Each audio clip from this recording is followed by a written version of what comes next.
I am incredibly excited to introduce this next panel with our partner, One Young World, who, like us at Extreme Hangout, are driven to identify, connect, and promote young leaders, giving them a global platform.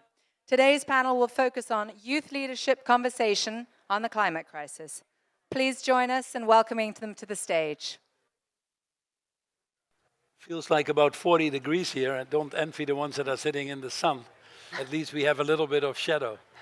But let me first start with thanking Extreme Hangout for organizing this, and especially Amber for doing this. We've always had the sessions in Extreme Hangout. I remember last year's session in Egypt, in Sharm el-Sheikh, and it's heavily followed on the online as well. So we're probably looking more at the cameras because we're speaking to people more online than the ones sitting here in the audience, but welcome everybody. I'm Paul Polman. I'm actually the chair of the One Young World Advisory Board, which is actually co-organizing this with Extreme Hangout. And One Young World is an organization, I don't probably need to explain that to you, that has now basically 10, 12,000 ambassadors around the world, an annual event where about 3,000 to 4,000 young people are coming. This year it was in Belfast, and an enormous amount of energy. It's very clear that young are changing the world. The op-ed you might have read that I just put out before the COP. First one is to manage a little bit the expectations here, but the second one actually to call out that the COP needs more young people, not fossil fuel people. It's actually kind of interesting that we have more people running around here from the fossil industry than young people are, and I'm certain that we're going to talk about that in the panel a little bit later. But let me introduce the panel to you first. It's a panel that is going to talk about optimism, a panel that's going to talk about hope, leadership, and all of that in the context of the climate crisis. And we have a wonderful group of leaders, actually. Some young global leaders. Are you still a young global leader? I think not. No, I count you as a young glal leader. But let me start from the heart. Let me start with President Carlos Alvarado, who is the former president of Costa Rica and a great pioneer when it comes to sustainable development, and obviously a country that understands the importance of natural capital, social capital, as well as financial capital. And then we have next to that Dr. Imogen Napper, who is actually a marine scientist and a National Geographic explorer. And I recommend you look at some of her work that's outright eye-opening, giving us a peek in parts of the world that we normally don't participate in, unfortunately, as much as we should. And then we have Fabio Friscia, who is actually working with UNICEF and has done tremendous work on adolescent development. He's there as a participation manager, and I was reading in my briefing notes, raised about $11 million in the last rounds, and we want to hear more about that. And then last but not least, Anna Stanley-Radiere, which is the Director of Climate Transparency at the World Business Council of Sustainable Development. But we already have the pleasure to know each other from our former employer for both of us, which was Unilever. So welcome to the panel, and thanks for being with us. As I mentioned, we're going to talk a little bit about leadership, what it means, and how we need to adapt our leadership style in light of the climate crisis. Can I start with you, and then just go around the panel for a second? What does leadership mean to you, and especially when it gets to the climate crisis? Well, especially in terms of the climate crisis, I believe leadership has to do with courage and has to do with love, actually. I believe we put lots of rational things on top of leadership, but ultimately, I believe, for me, has a lot to do with love. Because for me, now what climate change represents, it's my son, my 10-year-old son. And it's what kind of a world is he going to be living in a couple of decades. And when I see all the indicators, I believe he's going to be living in a terrible world of extreme drought, extreme heat, climate migrations, decarbonization that can end up in more inequality globally. And I don't like that kind of world to inherit to him. And not only him, his generation. So courage out of love means doing the right thing, what it takes to avoid that world and create a new one, better one for him, for that generation. And we owe that to them. And we owe that to our ancestors as well. Yeah. Us now, this leadership generation, it's going to decide what happens to the fate of the whole of humanity. It's deciding not only for us who are here, it's deciding the fate of the history of humanity from when it started and what's going to happen afterwards. So it's a huge responsibility. But more than rationale, inspiration, or other things, for me, the core of it, of that courage to do the right thing, it's rooted on love. And I put that love in perhaps what it's this vivid expression, it's my son. So that guides me. Actually, that's what leads me when in order to take decisions in this topic. Yeah. It used to be multi-generational, it used to be our children, but now it's going so fast that we have to even be careful that we protect ourselves. Correct. But you are right, it's courage and love. And I like the word courage because it comes from the Latin word cor, or heart. If you look at the literal translation, it is speak with the mouth, that what comes from the heart. And nothing better than combining love and courage. So I like that. The Pope said this morning very well, he cannot be here because of health reasons, but he said to all of the delegates here that you don't want to be part of that generation that could do something, knew they had to do something, and ended up not doing it. So courage and heart is good. What does it mean to you, Imogen? So leadership for me, and I thought it was quite funny that you just said doing the right thing, because in the back of my ears I could hear a helicopter, and I find it quite bizarre that people are turning up to COP28 in a helicopter. So leadership to me is also doing the right thing. And it's also having a vision. I think this can be really complicated and messy and overwhelming, and it can often lack in a clear direction. But by having a leader that's got a clear vision and someone that you can look up to, even when you're going through the mud and it's really messy, can really help you in your direction and any dips. So for me, it's looking to someone that is going to remain positive and honest, and will get so many different voices, even if they don't necessarily agree with them, into a space so everyone can talk. Because it really just lowers the tone, there's less fighting, and we can just decide how we're going to go on this path together rather than separately. And do you think that the requirements for leadership are changing now in light of the burning climate crisis that we're facing? Definitely. There's more urgency for sure, but your leadership has to adapt and it has to change. Often when school children might hear the word leadership, their minds might take them to a very militant, strong-voiced, kind of almost angry person. But leadership can be so many different ways. It can be empathy, it can be love, it can be not being the loudest person in the room and giving people the space to talk. And depending on what space you're in, you need to adapt that. Thanks, I agree with that. Moving on to Fabio. You work a lot with young people. Tell us a little bit about that first, and where you've seen the change in their expectation for leaders. Absolutely. In line with what my predecessor just said, I like a lot the concept of love, and also would like to add the concept of complexity.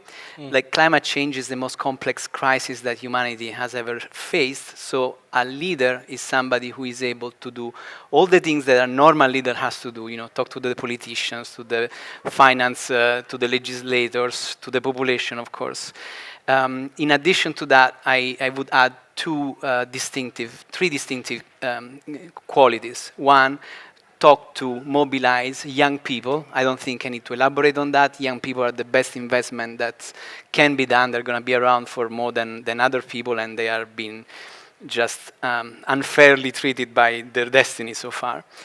And an important element I would like to add to love is to help humanity redress itself.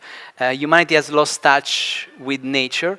We had beautiful animist religions until a few centuries ago. And then we started stop worshipping the sun, the ocean, the river. And those things, I think, are something that could, hook us back to reestablish a relationship with the natural capital and not with the financial capital. And then the last element I would like to add about leadership is linking to the fact that it's such a complex crisis, is that we should look at diffused leadership. So not one leader, but a million of leaders all connected with each other, hopefully young, and who of course are able to mobilize people, but like every single person has to be in their own domain, in the whole constituency, might be from his brothers and sisters up to an entire population, a leader. We cannot afford anything less than that. Yeah, it's a team sport. We're all in this together. So often we're being taught in business to be competitive leaders, and what you're advocating for is to learn to become cooperative leaders. That's a tough challenge. Yeah.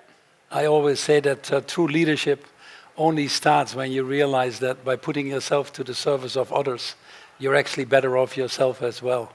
That's a difficult moment for us to get to, but that's what you encapsulate so well. Anna, you've seen a lot of different leaders. Yes, I do. And it's very difficult. Do we have the right one? No, I mean, I was going to say, I'm not sure I like the word leadership, because it sort of implies that there's some people who can do something and some people who are sort of just following and not able to make that difference. So a little bit to what you were saying, each and every one of us have our role to play in a different way. Now, I have the privilege to work with business, and I say it's a privilege because it means I can challenge them and I can tell them, you're not doing good enough, you have to do better. And I see that as my role, to hold them to account, but to also find ways for them to actually become better at what they're doing and to fix some of the systemic issues, quite frankly, which are also putting shackles on some of the leaders today. But I think it doesn't matter where you are in your career, what you work on, where you live, or how old you are. Every one of us has a role to play, and every one of us has their own little bit to do to change things ever so slightly. So very much aligned with what you were saying around leadership. If you look at the leaders that we have now in society, in politics or in the private sector, where most of the change has to come from, how would you describe them? I think there's a lot of diversity and a lack of diversity. I think, especially being a woman, I'm a white woman, right? So let's face it, I'm sort of, still not, I don't see myself in a lot of the leaders, and I think a lot of people out there will definitely not recognize themselves in our leaders today. So there is a lack of diversity in that sense. On the other hand, I see very different leadership styles. You see very different types of, on the political sphere, you see very far-right leaders, you see very liberal leaders. So we have sort of much more of a diversity there at the moment. But I also feel like we're shifting. In the political sphere, we're shifting to more conservatism. When you look at business leaders, they're really, really struggling, I think, to work together successfully with the financial markets, to be incentivized to do the right thing. And so the sort of leadership style is changing, but I'm not sure it's changing for the better at the moment. Yeah. And that really concerns me when I see that. Yeah, let's talk about that in a minute. It's interesting that what you're saying. We did a study of 8,000 young people. It was one of my foundations. And just to see how they felt about the leadership in their companies. Because we're touching a very important topic, but I believe the biggest catalyzer for change is going to come from people working in their companies themselves to say, do I want to work here or do I want to be part of this? And companies in the broadest sense. Yeah. Do I want to be part of this or not? And what we found was that 30% of people had consciously quit a company because they lost the trust in the leadership, in the say-do gap. Say a lot of things, do very little, A lot of cowboys, no cattle, as some people put it in the survey. But what was more frightening coming out of this, which I tell all the CEOs, 2/3 of the people are considering leaving the company because they don't think the targets are ambitious enough. They don't think there is enough involvement or communication of what is going on, and they don't think it's aligned with their purpose. So we call it the ticking time bomb. So how do we change that? Let's just go to more of a solution space in light of the climate crisis. What is surprising to me since COVID, actually, that there was a clear bifurcation in business models. The ones that were running it multi-stakeholder, longer term, purpose-driven, tended to do better than the ones that were short-term focused on the shareholder, myopically on the quarters. But we saw for the first time, I believe, also that bifurcation in leadership. What you talked about, level of empathy, compassion, purpose-driven, embracing partnership, thinking multi-generational, and having your 10-year-old in front of you. So the question really is, when we talk about climate change, how can we excite people for this new role of leadership? And how do we move from, Houston, we have a problem that might fright or freeze or fight, have reactions. How do we move in proactive development of ourselves individually and collectively towards the leadership? What is needed to get there? Who wants to kick that off? You want to kick it off? And then we'll do Carlos next. So I'd say I completely get where you're coming from, and I agree that everyone's a leader, and it depends who you are, where you are in your life, and I have some research that actually shows that. So we did some research looking at microbeads in facial scrubs, the tiny plastic particles that were put into facial scrubs to act as exfoliants to make our skin nice and smooth. And I used to use these products, and I never considered that there might be plastic in there. And we wash our face, they go down the drain, potentially through the sewage treatment works, and then into our ocean. And no one had done research before looking at how many could be in one bottle. So at the University of Plymouth, we spent hours and hours in the lab extracting all of these tiny microbeads. And I thought there might be 100 or 200, and we found that there could be up to 3 million in one bottle. So on a squirt on your hand, there could be thousands. But this research showed me how research can be a powerful voice and a driver for change, and giving information to everyone so that they can be their own leaders, especially in the ocean space. So for consumers, by giving them this evidence, they could go to the supermarket and looking on the back of the ingredients list and seeing if it contained polyethylene or polypropylene, then they wouldn't buy the product, and they would get a natural alternative instead that was the same price or cheaper. Then industry started to listen because they could see how unpopular it was becoming with the consumer. And then this led to government change, where this research changed legislation worldwide banning microbeads. But in every single segment, whether you were the consumer, industry, or government, there were leaders making that decision from the evidence that was given.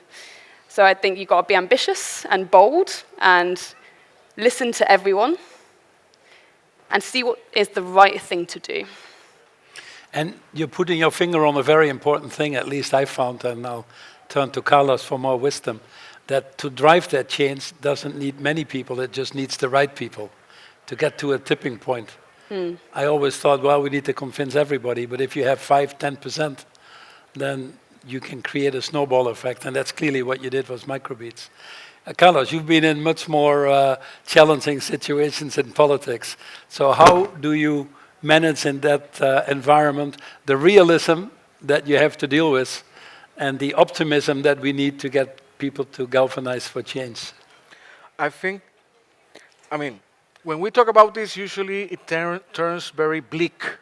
So I do believe that the word hope and optimism in this panel is good, because there is actually hope. If you think about it, Paris Agreement was 2015. It's not been a decade. And since things have changed. In the case of Costa Rica, we launched the first decarbonization plan in the world, 2019. Back then, there were no decarbonization plans. Today, if we think about it, 2023, we have things like the Inflation Reduction Act, industrial policy to move things, the European Green Deal. So if you look at it in that direction, there is momentum and there's capacity to change things. That demonstrates change is possible, and that requires leadership. On the other hand, when you look to the discussion of, which I believe is the big elephant in one room over there, about phasing out fossil fuels, we're not moving fast enough. And thinking about the world of business, and I say this because I said it on an informal gathering before the COP at Glasgow with other leaders. If you look at the scorecards of the world, of us phasing out fossil fuels and temperature in the planet, then humanity will have to sack all of the leaders because we are not delivering results. If that was, instead of presidents, prime ministers, was a room of CEOs, there will be sack because nobody is hitting on the target. Yeah. So, change is possible, but leadership to achieve it is necessary. And I want to that connect to the point that Fabio made. Okay, we need courage to do things, but it's complex. It's a complex game. It's not as easy, and I believe that's the complexity we are getting, and which leadership is and empathy is necessary. Because one of the key insights is that decarbonization necessary to address the climate crisis comes at the term of changing existing livelihoods, and that is threatening. That brings about fear for those people that they love their children, but their livelihoods depend on exploiting fossil fuels, which is killing the planet. So we need to build that empathy to together do a journey, a transformative journey that addresses that fear, that you will have a niche in that world to come. And that's what we're not figuring. So that's why there's so much resistance. And we listen to lots of pledges, lots of fireworks here, lots of billions thrown away. But nobody talks about phasing out fossil fuels because we live in a world that depends. Growth, livelihoods, food depend on fossil fuels. So we're not addressing the key issue because it's too tough, because it's too hard. And actually now, and I end with that, because I'm getting passionate. No, because I want to hear Yes, how I you know. did it in Costa Rica even, where you could have been having a big oil industry, but you decided to go a different direction. That must have been difficult for the people to buy into. Yes, it was very difficult, but you know, it started to be more palatable. When we launched the decarbonization plan, people said, you're going to destroy the economy. Right. But then data, science, demonstrated that it actually yielded positive $41 billion. Decarbonization created those positive pathways. We started to get access to credits in a better interest rate because they were innovative in a green agenda. So it was not only ethically good, being selfless on that was also being good for in the traditional way of thinking selfish. Yeah. So I think that that's kind of the pathway that's required, but it's not an easy one. Politics is nasty. It's muddy. The easy thing is to criticize because you stay apart from it. The hard thing is to get into there because once you're there, you can fix things, but you feel the heat, to say the least. But then that's why I underline so much the power of love and empathy, because then the reason to be there is love. And if you have an alignment of your energy, of what you're doing, why you said you're doing it, your body feels that alignment, you have the power and the drive and the conviction to do it and bring others. And also that leadership understands that it's not about being the loud person in the room it's about actually listening to those who have the answers. Because in that complexity, you need thousands of answers. There's no one person, no one plan that has all the answers. You have that to be also that generosity, to let go of your ego and be that generosity to have answers from others to come along as well. Oh, thanks for sharing. That's where that deep sense of purpose comes from as well. Fabio, when you deal with the challenges of realism and optimism, and you're in part of a huge organization where you get pulled in different directions, doing amazing work, by the way, with UNICEF. We started the Generation Unlimited and some of the other great efforts. How do you deal with that? You have examples of where you feel that pressure, and yet you need to get everybody to do the right thing for the longer term? Well, I think I am in a much easier position, definitely, than who has been on the chair of the president. It is a very positive working environment. It wasn't always like that vis-à-vis the environment. And I think within UNICEF we are benefiting a lot from the Greta Thunberg effect. It's amazing how she changed the narrative of what was possible to discuss in 6 months. And people like me were pushing the management, and we were like bumping against a closed door. And then Greta came, and after 6 months, the entire organization moved in, youth engagement, young people can make a change, climate change, on top of our agenda. It was quite amazing to observe that, starting from one girl who was 14 years old. So speaking of reasons for optimism, that to me is the key. Adolescence is the age where we define our identity, where we define our beliefs, our values, that then will make our decision, will influence our decisions for the rest of our life. You decide if you are, a progressive or a conservative when you are 14, 16 years old. And then, for the rest of your life, you're going to vote for the guy, no matter what, in most cases. So this is where the battle is, to make sure that the new generation is empowered and also educated and absorbs the value of universal love, love for nature, and love for the natural capital versus the financial capital. There is one other thing which I've been thinking about, not necessarily immediately connected with youth, but still.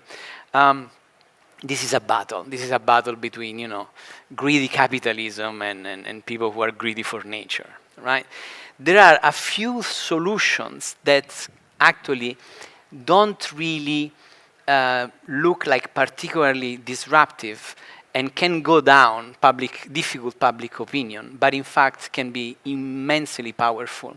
And I've observed two of them lately. One is the example of France, Paris, where they set a limit of speed of 20 kilometers per hour in the city center. That doesn't sound like something polarizing politically, but it's immensely powerful. This is something that would reshape cities, will expand and give more value to the small towns that all of a sudden needs to have all the services, all the trade must be local. Really a magic bullet. Another one that I observed lately in the US, this is a little technical and I'm not necessarily the right technical person, but still. In the US there is this new legislation that is passing by which any investment done on infrastructure by the federal government has to be assessed over a period of 20, it was everywhere is normally 20 years, now they're extending the time over 30 or even 40 years. And this is another magic bullet, because typically the problem with environmental damage is that the benefits, the cash comes in quickly and then the damages comes later on. But when in your cost-benefit analysis you expand this beyond 20 years, you change the equation, you change what project makes it and what project does not make it. So I'm also very interested in observing new legislations that actually can go down without triggering, a powerful reaction from, polarized resistance from the narrative which is fueled by the oil companies. I want to go to young people themselves, because anytime we meet them and are fortunate to meet them, they want to know, what do I need to do, or what tips can you give me in 2 seconds that would change my life? And that's obviously. Oh my God, you're asking a lot. Well, first of all, I will tell them it's not desperate. There has been this narrative 1.5 and last window is closing. It's not true. I can understand that we want to create this hype, but 1.6 is better than 1.7, which is better than 1.8. It's never over. There's always something to do. So this is something like building on the courage and on the optimism of young people by changing this narrative of this is the last chance. And the other thing, I am working with, again, adolescents from 16 years old on, and we are strengthening their capacity for awareness raising, to influence society, advocacy, to ask for a change when they are outside of the room, policy negotiation to ask for a change when they are sitting in the room. And we are helping with other organizations, bringing young people now who are sitting in the rooms of the negotiators. And the next step is politics. Next step is politics, and the Greta Thunberg generation is gonna, the most precautious are gonna start entering in position of power in the next 5-10 years. And that is gonna be quite interesting. If you look at what these young people have been doing from, I mean, I think that the presence of young people at COP started maybe 3 or 4 COPs ago. But the quality of their contribution has been grown in a very impressive way. So before it was like, you know, we want to participate. Then it was like, we want to participate meaningfully. And now they're like, you know, reading at the policy documents and like arguing, you know, word by word. This is what we do, getting very technical, very, very clever at leveraging, you know, all the different options that they have. So if they did what they did in 4 years, I'm going to be very, very curious to see when these people are going to start getting elected as, you know, local, national, prime ministers, presidents in 5 or 10 years. We certainly look forward to that. And having a gender balance makes a big difference. Yeah. Anna, what was your moment that you felt you had to change your leadership style to be more effective? I think when I started the job that I currently do, I was reflecting a lot about how I can have impact, and you know, sort of that tension between working with business that we all know are part of the problem. You know, you sort of highlighted some of the things that are going on there, but also understanding what I can bring in my experience and what I've learned and what I'm good at, quite frankly. And I like bringing people together. I like creating collaboration. I like asking the hard questions, and I also really like, you know, talking about the positive examples of what actually is being done and trying to create more incentivization to do good. So I think for me, that was sort of a pivotal moment, understanding that leadership is also recognizing who you are and how you fit into the whole sort of ecosystem, and how can you make your change? Like I said at the beginning, what role can you play? And you know, sometimes we go places and say, you know, you have fossil fuel companies in your organization and you work with them, and you know, how do you feel about it? How do you deal with that?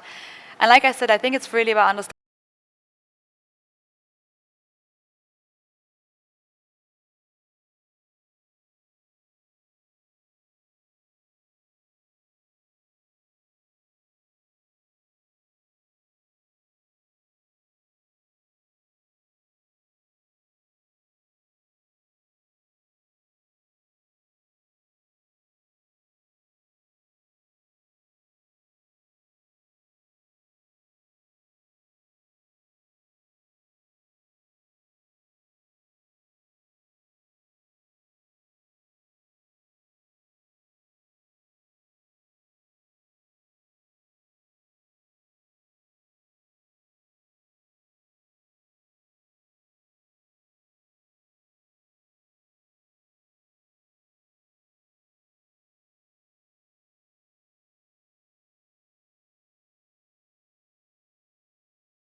But collectively, we're behaving like that.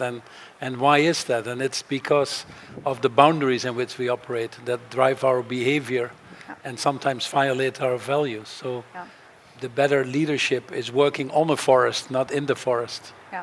When did you discover that you had to change leadership style? Well, it's been my case. Yeah. And then I'll ask Imogen. It's been a process of self-discovery. I think that perhaps the key insight, and I connect with what Anna said, was that I didn't need it to be somebody else than myself in order to exercise that leadership and to see how my skills fit into a goal, but also understanding my own limitations then and bringing people that way complement that. And when you understand that in a humble way, you end up bringing lots of people also to enable things to happen. But I believe that was the key in that. And I'll just, if I may, Paul, say just something briefly. to connect with what Anna said, I believe that's one key insight. We do believe in a capitalist world. Capitalism, it's way more spread throughout the globe than democracy. And the key concept behind capitalism has to do with growth and accumulation of capital. The key problem being that's not sustainable with the planet. Yeah.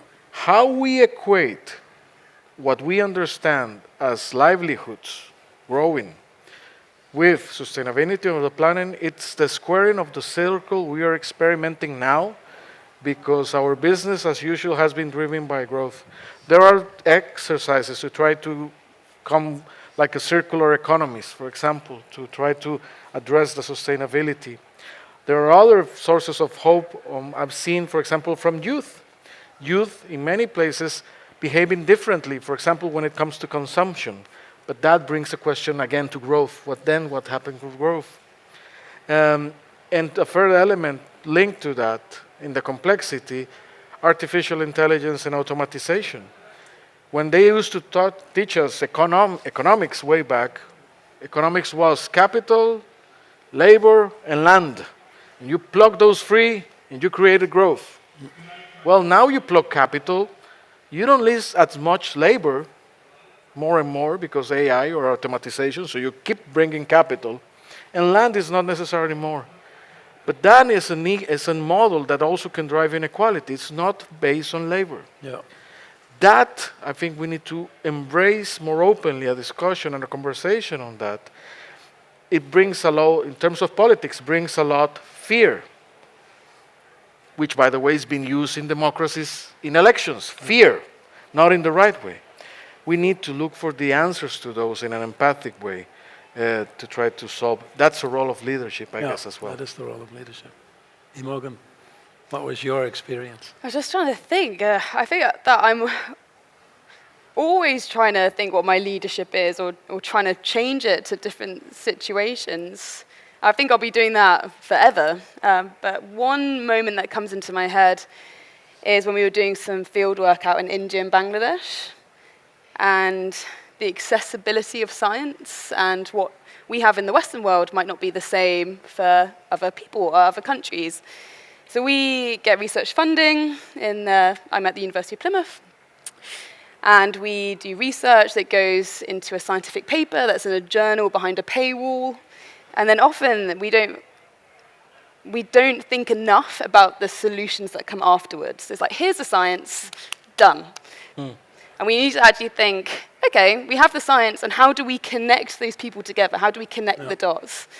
And in India and Bangladesh, if we were going out there and saying, okay, you need to stop fishing, you need to build wind farms, you need to do X, Y, Z, and the local population would say, well, we haven't got the money.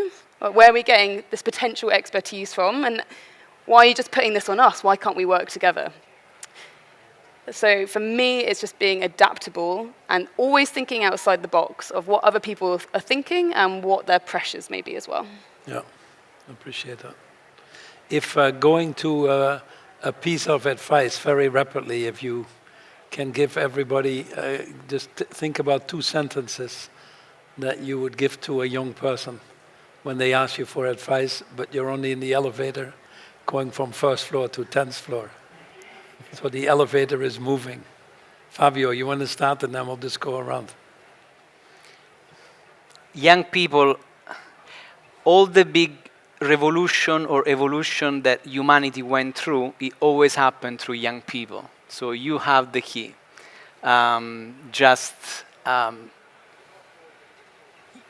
Young people tend not to have an idea of how much power and potential they have. They feel intimidated. But history actually gave, demonstration that they have the key. So this is my encouragement on a quick elevator. Good. I think I made this point quite clearly. For me, it's really about understanding the role that you can have, the role that you can play in the system, but also we've been sort of speaking about some of the things which are wrong, I guess, in the system. Also recognizing what some of the things are which are going well in the system, and celebrating those successes on every level of the leadership. So those, I think, are the 2 things that I would say. Know who you are and how you can contribute, and celebrate and acknowledge where progress is being made. I would say it can be a very competitive world out there, whether it's for making money or politics or for other reasons, but there's plenty of seats for everyone at the table. So we need to press the elevator buttons for other people to get to the table, not just ourselves. Good. Get them first in the elevator. Yeah. Give them a push. And then push. I agree. Carlos. If I was in the elevator and there was not enough time, I will advise love and do good. That will be it. Love and do good. And why? Because the world is not going to destroy itself out of love. On the contrary, it's love what is going to save it. What's going to destroy the world is greed, fear, ignorance, and selfishness. But when you put love and love to the others, and I sometimes think that the love I devote, for example, to my son is the best way I can love myself. So as a reflection. So there is a great answer. The planet is not going to destroy itself out of love. On the contrary, it's love what's going to save it. Yeah. And then that shows what do good means. Shows the way. In my experience, the way of love, usually, it's the hardest way, not the easy one. The way of love, usually, it's the one of the hard decisions. But it also gives the inspiration and the strength to walk that way. Yeah, I appreciate that. We have, so it is about love, if I may say. It is about enrolling the right people in your elevator. It is about empowering the young people to do what they should be doing, and a deep self-knowledge to pursue what you're most passionate about, what you're good at, and hopefully what the world needs in the end. I think that's where we come out. I've been told we have a few questions, if time for questions from the audience, if there's any. So I just wanted to see if we can get 1 or 2 questions from the audience. Sticking to the topic of leadership. Go ahead. I think there's a microphone that might be easier. Can you hear me? Yeah. Question for Anna. I have a lot of young people on my team at work. And hold it a little closer. Sorry, is that better? Yeah. I have a lot of young people on my team at work, and they always feel very frustrated that they're not listened to and that they don't have enough power. And I think they need a lot more articulation about identifying what they can do and how to celebrate those successes, but also knowing their place. Could you be more specific for any young people watching out there today, like within an organization and within outside of that, within their own communities, what's like 3 target actions they could do if they want to see change in their company they work at or else outside? Well, I think the first is to not stop talking about it, so to be vocal and to really articulate what it is that you want changing. I think linked to that would be to really underpin everything, especially in business, underpin what you're trying to get to with data and information and science, but also understanding the other perspective and maybe what are some of the boundaries that people are operating in. So I think sort of being very, very particular and helping people understand why you're asking for certain things, and not just because it's the right thing to do. Because like you said, nobody wants to burn the world. There are sort of constraints that we operate in. That's the second thing. And I think the other thing, and it goes back a little bit to what I was saying about looking at what's already being done, which is working well, is to not give up hope. And to look for the examples where things are working well, and to really see them as a source of strength, and to use that and take that out there. And the One Young World platform, I mean, we're all sort of linked to One Young World in one way or another. That's a really great way to meet other young leaders, to find that mutual voice, and to find that power and the strength to continue. So getting engaged with activities like One Young World and others, where you really have the chance to bring together what you're doing in a much more broad voice, that's, I think, also one way that you can really take credible action. Thank you. Any of the other members add to that? One thing that we try to do systematically is to encourage young people not to remain alone. And again, so easy to come again with the example of Greta. Greta was alone in front of that Swedish parliament for a while. So we try to identify young people who are motivated and then transform them in leader by saying connect with other people, don't remain alone, and we support them in how to strengthen your youth organization, which can become the next Fridays for Future, or even if from one you become two, it's already an organization. So that is the important thing we try to do, to expand at least from 1 to 2, which is already double. We have a question from our online listeners, I think. Or did you?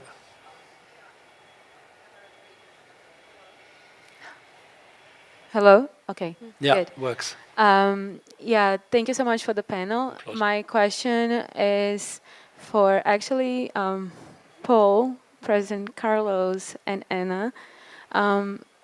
So for Paul and Anna, is how would you advise young people to navigate all the sustainability acronyms and how companies are addressing sustainability and climate change? Because I think that how much companies have become involved with climate change is one of the things that gives me hope as a young person. I started following COP negotiations 10 years ago, and to see how businesses are coming together to create joint action, that's hopeful for me. And then to President Carlos Alvarado, after being in politics for so many years and after being the president, how do you keep your voice so fresh and still so full of love? So it's more of a personal question, actually. But yeah, thank you so much. How keep your voice so young and fresh? Besides love and your 10-year-old, what do you add to that? Thanks for asking. Well, I don't know. To tell the truth. Give us the name of the toothpaste. No, you know what? I am a firm believer that we all have a role to play. And we overestimate a lot the roles, the name of the roles. We love the names of presidents and prime ministers and CEOs, and we love those because they are associated with power. But on the other hand of that is service. And service is not about power. Service is about being humble. It's if you are of service, you're the first one to have to be at service.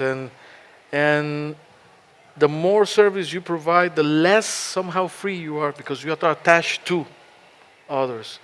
So I was very, perhaps of my own upbringing of my parents, they emphasized that a lot on me, like that I see service on that and keeping my feet on the ground and not thinking, But I do believe everybody from their role of influence have a role to play.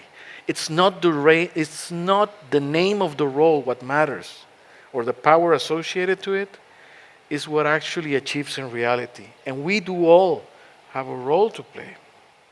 That's what matters, to exercise that role. Yeah, and the obligation of service. I think many will discover that you have what you call the CEOs or the politicians.